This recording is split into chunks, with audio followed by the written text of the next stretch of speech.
بسم اللہ الرحمن الرحیم۔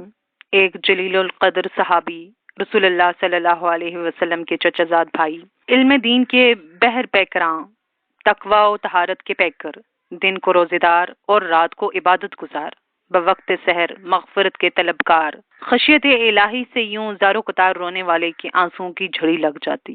یہ ہیں امت محمدیہ میں کتاب الہی کے رموز و اسرار کا سب سے زیادہ ادراک رکھنے والے اور مفسر قرآن حضرت عبداللہ بن عباس رضی اللہ تعالی عنہ۔ حضرت عبداللہ بن عباس رضی اللہ تعالی عنہ ہجرت سے 3 سال پہلے پیدا ہوئے۔ جب رسول اللہ صلی اللہ علیہ وسلم کا وصال ہوا تو اس وقت ان کی عمر صرف 16 سال تھی۔ اتنی چھوٹی سی عمر میں انہیں 1660 احادیث زبانی یاد، جنہیں امام بخاری اور امام مسلم نے اپنی کتابوں میں نقل کیا ہے۔ جب یہ پیدا ہوئے تو والدہ ماجدہ گود لے کر رسول اللہ صلی اللہ علیہ وسلم کی خدمت میں حاضر ہوئیں۔ آپ نے اپنے لاب دہن سے گھٹی دی۔ اس طرح ان کے پیٹ میں سب سے پہلے جو چیز اتری وہ رسول اللہ صلی اللہ علیہ وسلم کا لاب مبارک تھا، اور اس کے ساتھ ہی تقوی، طہارت، حکم و دانش، فصاحت و بلاغت جیسے اوصاف حمیدہ ان کے رگ و ریشہ میں رچ بس کے۔ خدا تعالیٰ کا یہ فرمان برحق ہے، جس کو حکمت و دانش عطا کی گئی ہو اسے خیر کثیر نوازا گیا۔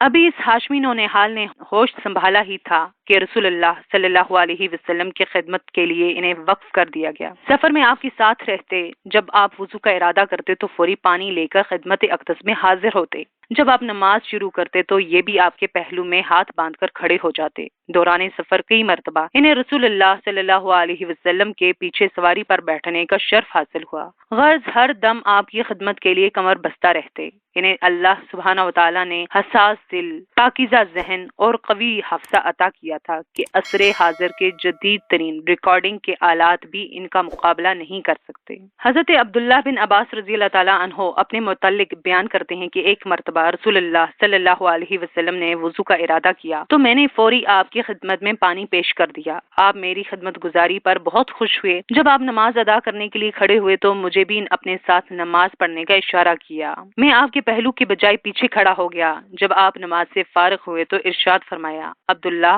تم میرے ساتھ کیوں نہیں کھڑے ہوئے؟ میں نے عرض کی، حضور آپ کی عزت و احترام اور عظمت و جلال کی بنا پر آپ کے پہلو میں کھڑا ہونے کی تاب نہ لا سکا۔ آپ نے میری یہ بات سن کر آسمان کی طرف اپنے ہاتھ بلند کیے اور دعا کی، الہی عبداللہ کو حکم و دانائی عطا فرما۔ اللہ سبحانہ و تعالیٰ نے اپنے نبی علیہ السلام کی دعا کو شرف قبولیت بخشا اور اس ہاشمی نوجوان کو ایسی حکمت و دانش عطا فرمائی جس کی بنا پر آپ بڑے بڑے حکما و دانشوروں پر فوقیت حاصل کر گئے۔ ہر قاری کے دل میں یہ خیال ضرور پیدا ہوتا کہ کوئی ایسا واقعہ معلوم ہو جو حضرت عبداللہ بن عباس کی حکمت و دانش کا ثبوت پہنچاتا ہو۔ تو لیجئے ایک دلچسپ واقعہ انہی کی زبانی پیش خدمت ہے۔ حضرت علی اور حضرت امیر معاویہ کے باہمی اختلافات میں جب بہت سے لوگ حضرت علی کا ساتھ چھوڑ گئے تو حضرت عبداللہ بن عباس نے حضرت علی سے کہا، امیر المومنین مجھے ان لوگوں سے بات کرنے دیں جنہوں نے آپ سے بغاوت کا ارتکاب کیا ہے۔ آپ نے فرمایا، مجھے خطرہ ہے کہیں یہ لوگ آپ کو کوئی نقصان نہ پہنچائیں۔ میں نے کہا، آپ مطمئن رہیں، انشاءاللہ یہ ایسی کوئی حرکت نہیں کریں گے۔ پھر میں ان کے پاس گیا۔ وہ لوگ عبادت میں مصروف تھے۔ ان لوگوں نے مجھے دیکھتے ہی اشتیاق بھرے انداز میں خوش آمدید کہا اور میری آمد کا مقصد پوچھا۔ میں نے کہا، آج میں آپ سب سے ایک ضروری بات کرنے آیا ہوں۔ ان میں سے چند ایک نے تو کوئی دلچسپی نہ لی، لیکن اکثریت نے پوری توجہ سے میری بات سننے کا اشتیاق ظاہر کیا۔ میں نے ان سے دریافت کیا، مجھے یہ بتاؤ کہ حضور علیہ السلام کے چچا زاد بھائی، جگر گوشہ رسول، حضرت فاطمہ کے شوہر اور اسلام قبول کرنے میں سبقت لے جانے والے حضرت علی المرتضیٰ سے آپ لوگوں کو کیا شکوہ ہے؟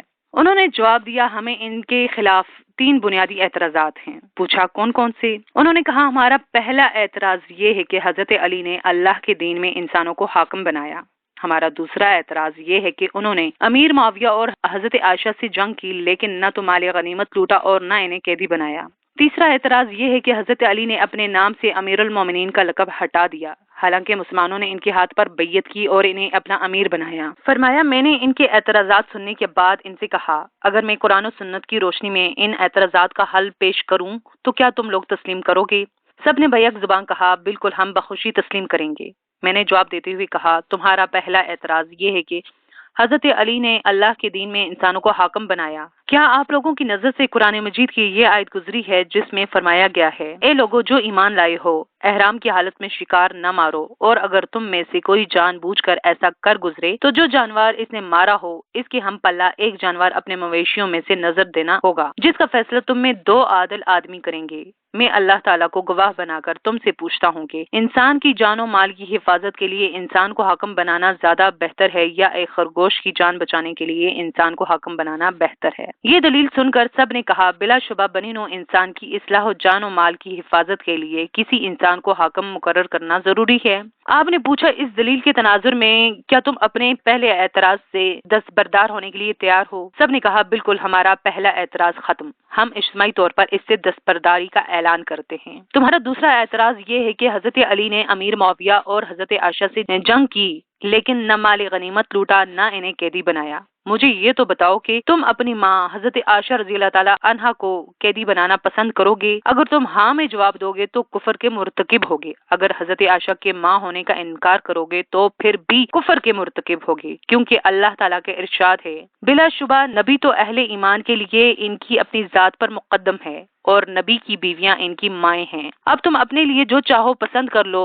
یہ سن کر انہوں نے اپنی نگاہیں جھکا لی۔ میں نے پوچھا، کیا تم اپنے اعتراض سے دستبردار ہونے کے لیے تیار ہو؟ سب نے بیک زباں ہو کر کہا، جی ہاں، ہم دوسرے اعتراض سے بھی دستبرداری کا اعلان کرتے ہیں۔